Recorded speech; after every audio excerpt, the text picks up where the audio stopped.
Before anything else, if you are in immediate danger, call 911. If you need support or want to talk through your options, the National Domestic Violence Hotline is available at 1-800-799-7233, anytime, day or night. What follows is general information about a California court form, not a substitute for that kind of help. A supportive, section-by-section walkthrough of California Form DV-100, the request that starts a domestic violence restraining order case, including what to expect after filing and where to find immediate help. What is Form DV-100? Form DV-100 is the document you file to ask a California court for a domestic violence restraining order, DVRO. It identifies who needs protection, who you are asking the court to restrain, how you know that person, and what happened. A DVRO is different from other protective orders because it is specifically for people who have a qualifying close relationship, current or former spouses and partners, people who are dating or used to date, co-parents, and close relatives. If the person harming you does not fit one of these categories, a court self-help center can help you figure out whether a different type of order, such as a civil harassment restraining order, fits your situation better. Who can file a DV-100 request? You can file a DV-100 if you are being abused, or if you are a parent or guardian filing on behalf of a child who is being abused, by someone you have one of the close relationships described above. In some situations, another adult household member may also be able to request protection as part of your case.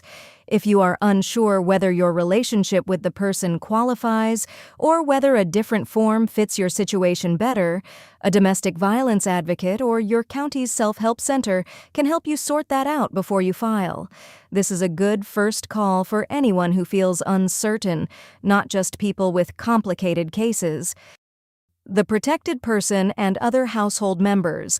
The first sections of DV-100 identify the protected person, meaning you, and any additional people you want the order to cover. This commonly includes your minor children, if the restrained person has access to them or has threatened them, other family or household members who live with you and face a risk from the same person. Completeness matters here.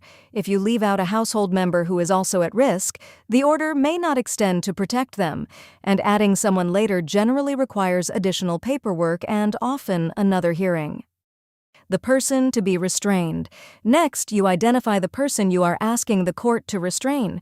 DV-100 asks for as much identifying information as you can provide: full legal name, any known aliases, physical description, address, and workplace, so the order can be enforced accurately, and so law enforcement can identify the person if needed. You will also describe your relationship to this person, since the relationship is what qualifies your case as a domestic violence restraining order rather than another type of protective order.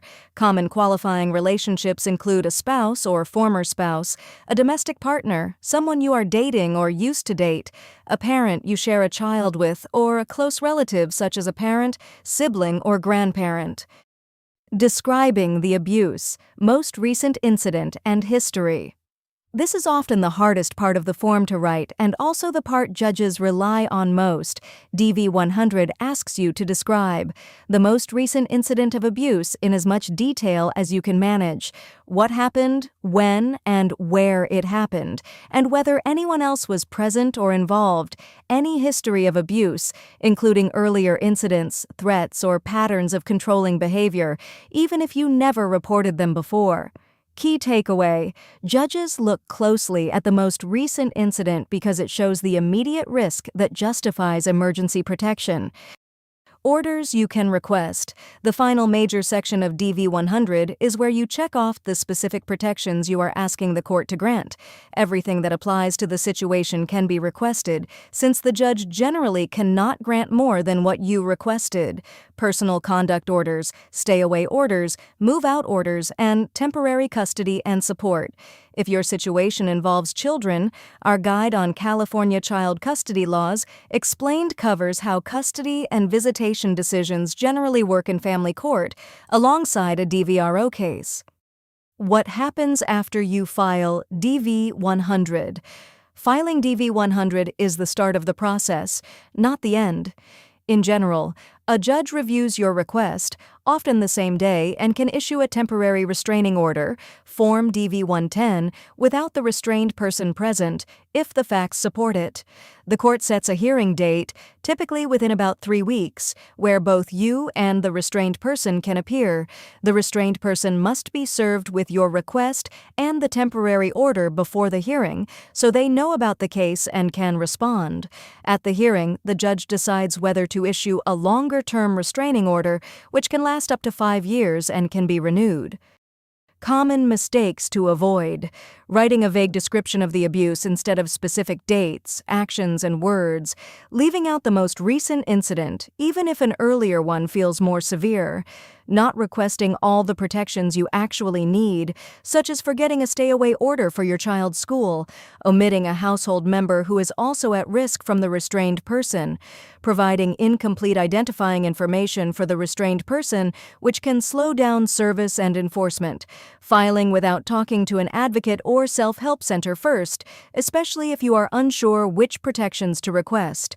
Every one of these mistakes is understandable under the stress of an abusive situation, and none of them are permanent. If keeping track of all of this by hand feels like a lot, that is exactly what Virdix is built for. The wizard at Virdix.co walks you through these same questions in plain language and prepares your DV-100 for you. Virdix is a document preparation service, not a law firm, so this is not legal advice, but it can help make sure your paperwork is complete and consistent from the start.